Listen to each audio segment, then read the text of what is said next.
which resulted to concessions by which we agreed to drop proposals on VAT on bread, motor vehicle circulation tax, VAT on locally manufactured diapers and sanitary pads, as well as excise duty on money transfer services, among others.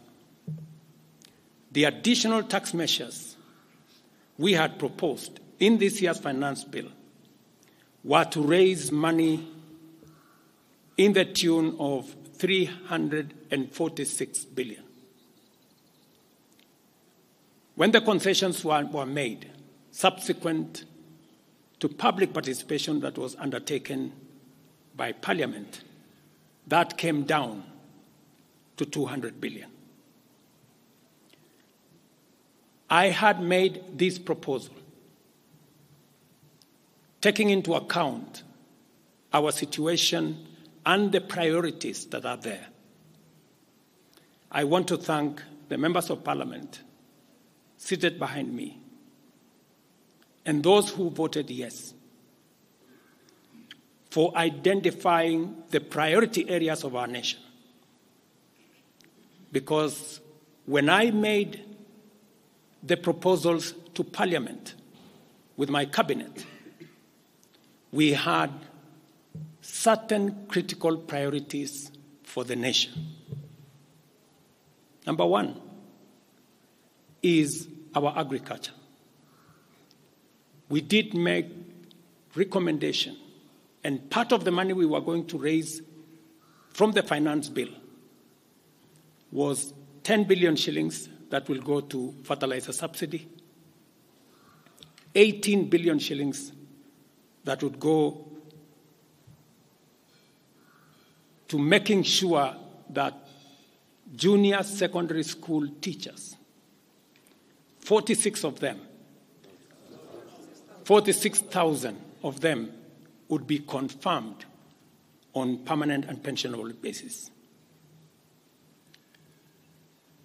We are very clear in our minds that education being the greatest equalizer, no child in Kenya should go to a school where there is no teacher or where there are no adequate teachers.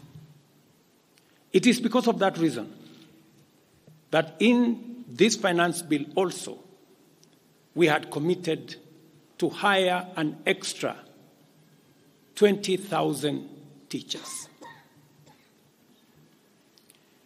We also had envisioned, because of the program of last mile connectivity to homes, especially in rural areas, we had committed 14.5 billion shillings, 50 million for every constituency for the last mile connectivity. Because we realize that there are many people who today cannot go to hospital because they cannot afford, because they have no health insurance. We had committed 6 billion shillings to operationalize our universal health coverage plan that would make it possible for every citizen to have a health insurance, those who cannot afford to be paid for by the government of Kenya, and to also operationalize the chronic illness fund that would make it possible for those who suffer from cancer, diabetes, hypertension, to be able to go to hospital, be treated, and go home without being asked for any money. We also had planned to put in money for our coffee farmers to retire the heavy debts that are bedeviling our coffee farmers. We also had allocated money for our sugarcane farmers to make sure that our sugarcane farmers get out of the debts that they're in. We had also committed to our milk farmers 2 billion shillings to make sure that every farmer is paid a minimum of 50 shillings per litre, to make sure that these farmers, very hard-working citizens of our nation, get a fair return for their hard work and for feeding our nation. And that is why I commend these members of parliament for agreeing with us that all the priority areas I have mentioned were the right priorities to be funded. And by so doing, they supported the proposal to incorporate also the views of the people. These members of parliament came back to us after they went to listen to the people of Kenya. And they came back and reduced the budget on their own by 146 billion shillings. Notwithstanding all these concessions, it has become evident that members of the public still insist on the need for us to make more concessions. And because I run a government, but I also lead people, and the people have spoken, I am grateful to all the members of the National Assembly who voted yesterday affirmatively for the Finance Bill 2024 as amended on the floor of the House to incorporate the views generated through public participation. And following the passage of the bill, the country witnessed widespread expression of dissatisfaction with the bill as passed, regrettably resulting in the loss of life, destruction of property, and desecration of constitutional institutions. On my own behalf, and on behalf of these members and many other Kenyans, I send my condolences to the families of those who lost their loved ones in this very unfortunate manner. Consequently, having reflected on the continuing conversation around the content of the Finance Bill 2024, and listening keenly to the people of Kenya who have said loudly that they want nothing to do with this Finance Bill 2024, I concede, and therefore I will not sign the 2024 Finance Bill, and it shall subsequently be withdrawn, and I have agreed with these members that that becomes our collective position.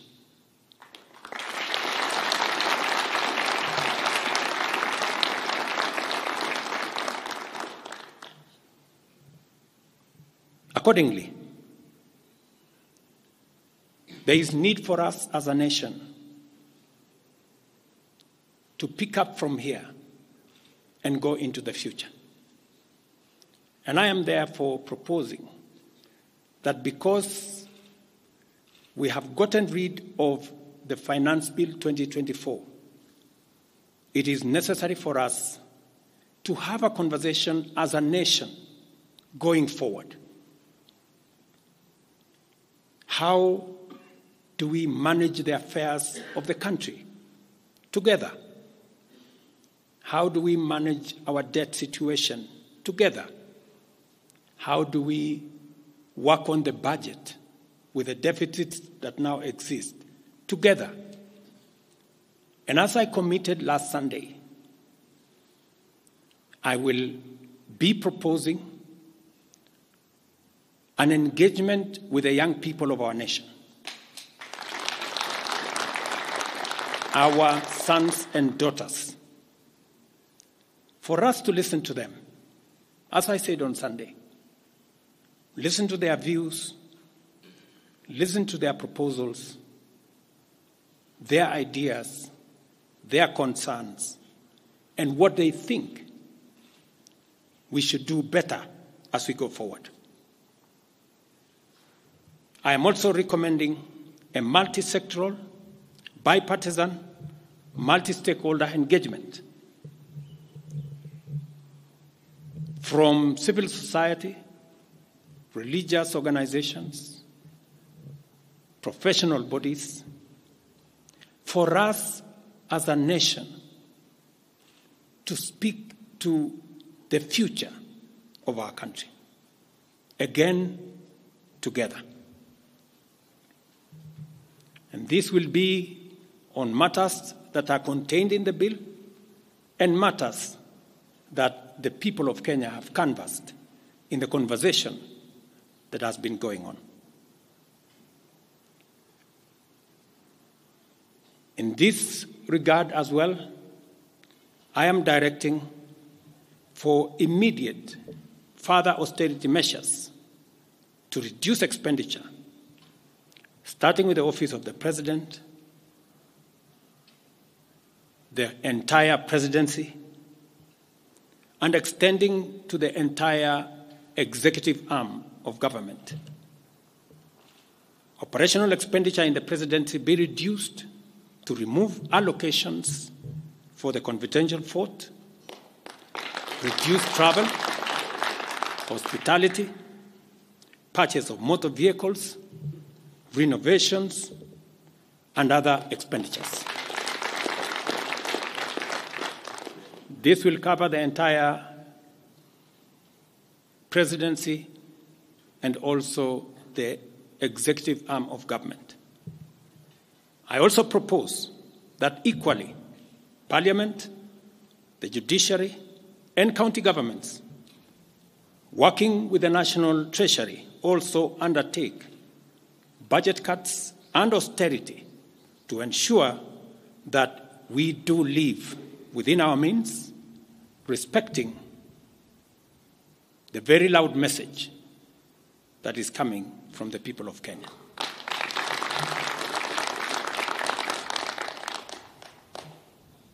And let me confirm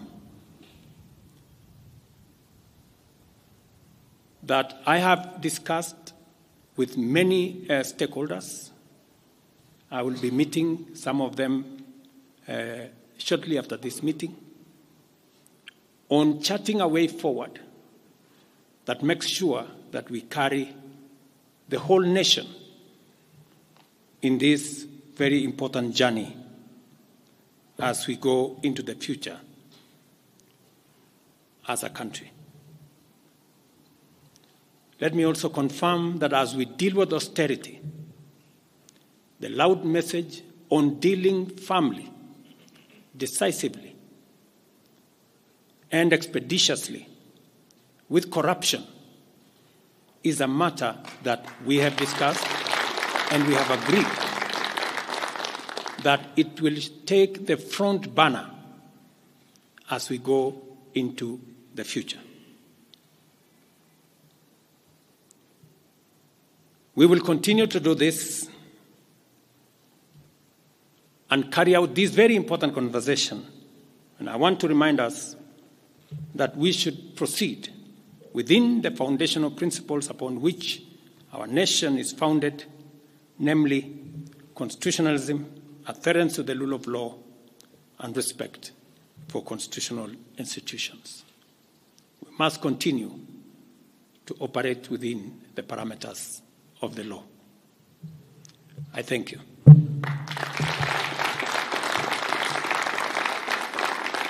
I will take a few questions, 3 questions to be specific. Thank you, Your Excellency. And the first question will start with Elizabeth Mutuku from TV47. Good evening. My question is on young leaders from the Gen Z generation who were abducted yesterday and the day before yesterday. What happens to that? Second, there were young people who were killed during the demonstrations. What do you speak of that as the head of state? Thirdly, how do we move forward on the budget cuts, especially now that you've said that we're going to have austerity measures, yes, but how then do we secure development? Thank you very much. Please. No, it's okay. So I have said young people, 6 to be exact, 6 people yesterday lost their lives. Very unfortunately, they shouldn't have lost their lives. And I have said it is a very unfortunate situation. I wish that would not have happened. And there is a framework that will make sure that those 6 Kenyans who died yesterday will be accounted for. Number 2, I did promise the country that there will be no extrajudicial killings going forward. And ever since I came into office, there is not one incident of extrajudicial killing. What you said about abduction are statements that were attributed to some of our civil society groups, but all the people they mentioned have since been found in police custody, and those that were already processed were already released. On the matter of development that you have said, minus the finance bill, it means that some of the development programs amounting to 200 billion shillings, we will have to cut down, to delay them. They will have to wait, some of them, for next year. We will try it again. We will try next year to find some money. Some of them we will have to cancel because that's the nature of things. And it is because the people of Kenya have spoken loudly that they want a leaner budget for us as a country. Question number 2. We'll take the next question from Busara, K24. Naam, swali langu la kwanza ni wazi kwamba matumaini ya vijana wa Gen Z na baadhi ya Wakenya kwa wabunge yamepungua kabisa ama hata yamepotea. Kwa hivyo kama rais unachukua hatua gani kuhakikisha kwamba tunawahusisha vijana katika maamuzi muhimu hasa katika masuala ambayo yanalenga taifa ama ujenzi wa taifa? Swali lingine, je, utahakikisha vipi uwazi katika mpango wako wa kupunguza matumizi serikalini? Maana yake umesema kwamba kuna austerity measures. Je, kutakuwa na transparency? Na swali la mwisho, ningependa kujua kama pengine kutakuwa na fidia kwa wale ambao walifariki ama hususan kwa familia kwa wale ambao walifariki hapo jana, na je, serikali itasimamia malipo ya wale ambao hospitalini hivi sasa wanapokea matibabu kutokana na majeraha waliopata hapo jana? Asante. Thank you very much.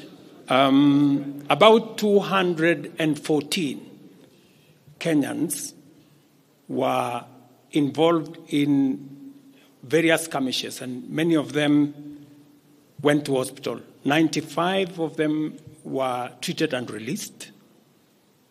Some of them, I think one is still in ICU, and others, I think 14, the minister is here, are still in hospital. But majority of them were treated and released yesterday. As I have told you, on those who lost their lives, there will be a mechanism of how they will be accounted for. On the young people whom you have said, how do we listen to them? Let me say the following. Number one, I did make a very clear, determined program to create opportunities for young people to work. It was in our manifesto. It is in my plan. As I talk to you, 3 of the programs are going on. The housing program today has 160,000 young people working as engineers, as architects, as quantity surveyors, plumbers, masons, carpenters, artisans, transporters, accountants.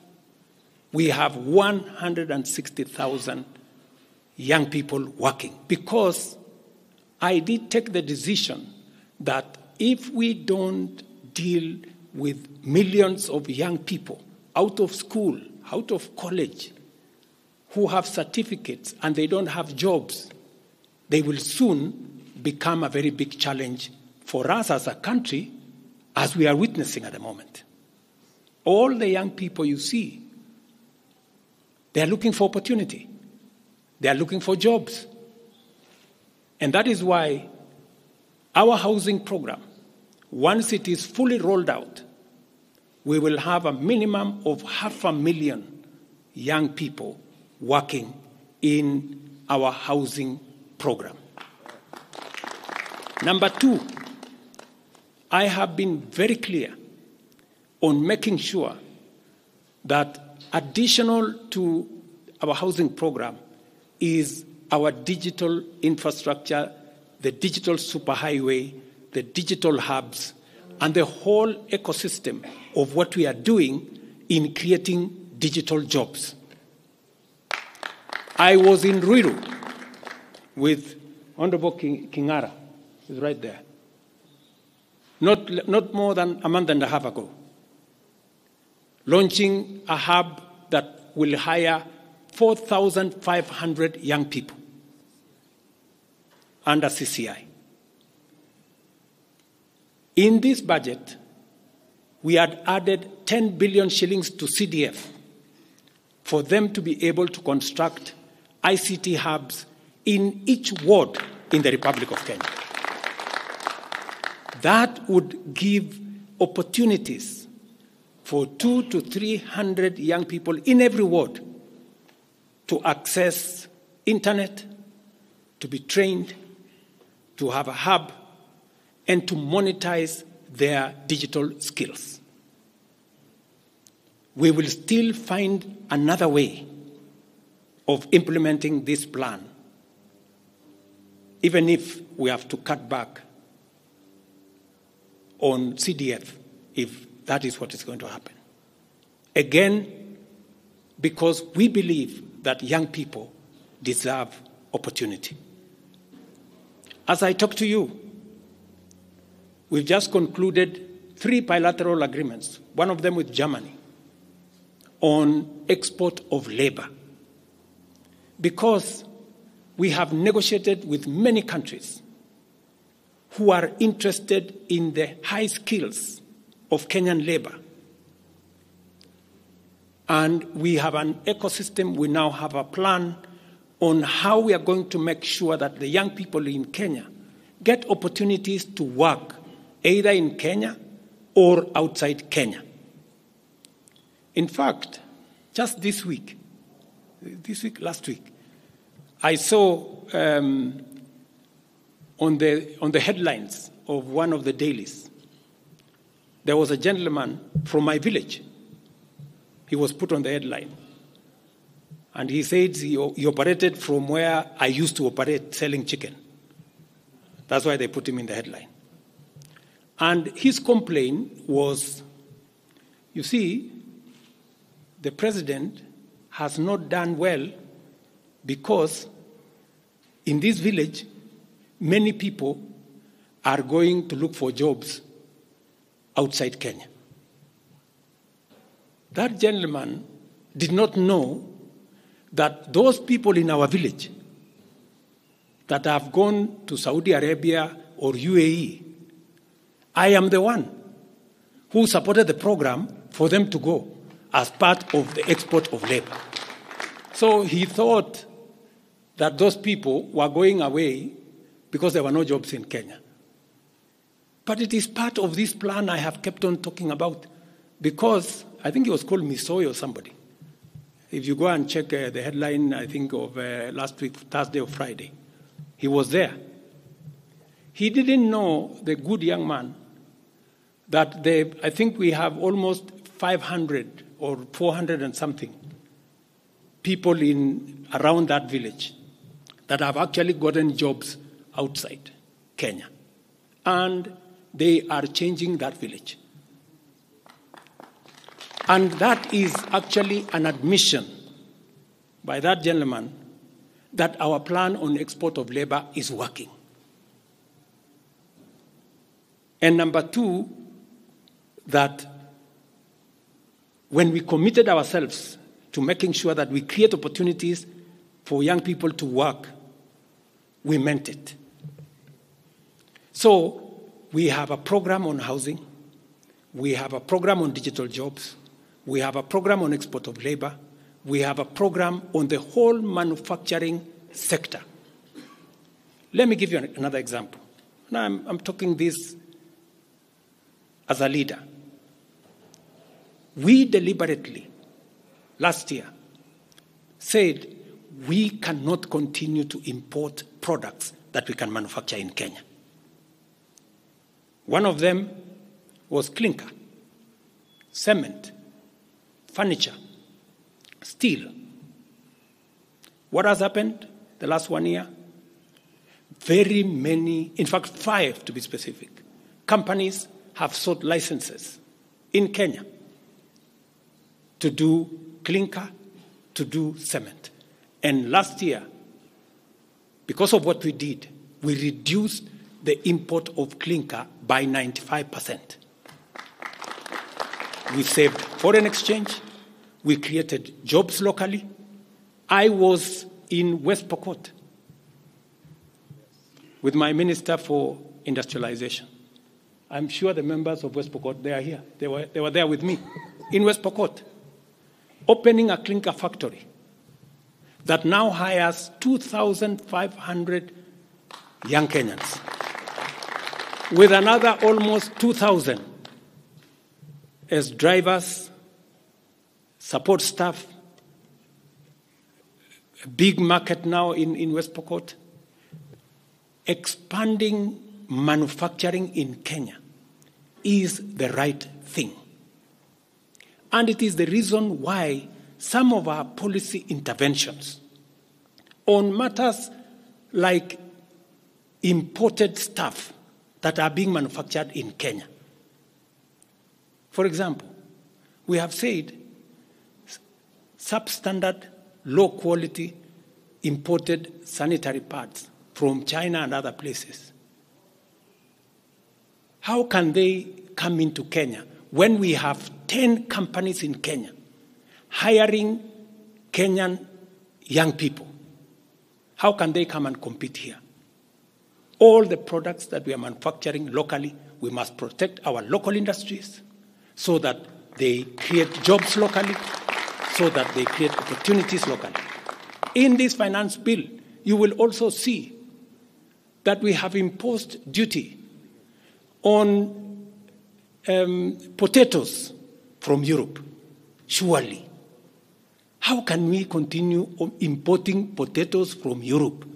And we have farmers right here in Kirinyaga. We have farmers right here in Nyandarua, in Molo, in Timau. How can we justify? How can anybody take offense that we have imposed duty on imported potatoes? We have put duty on imported eggs, on imported onions, because we must protect our local farmers. Every country does that. Every country does that. I was negotiating with the Prime Minister of India because they are imposing duty on our avocados. I was in Korea negotiating with the government of Korea because they are imposing duty on our tea, on our coffee, and on our macadamia, including our avocados. Every country does that to protect their market. unless there is a mutual agreement. So these are amongst the things we are doing to make sure that we grow our local manufacturing, create local jobs, create local wealth. That is how we are going to move forward as a country. We cannot continue to be a supermarket for other people's factories. It is important that we also produce our own products. Our young people can produce products in Kenya which are of high quality, which are of international standard, and we can do that. So I just wanted to clarify this point because it is addressing the young people of our country. And I am looking forward to a conversation with my sons and daughters, the young people of this nation, to explain to them the opportunities that they have. And I want to listen to them. What additionally do they want me to do? What can we do better? And how can we move the country forward together? Thank you very much. Thank you, Excellency. That marks the end of the question session. Thank you very much, Your Excellency.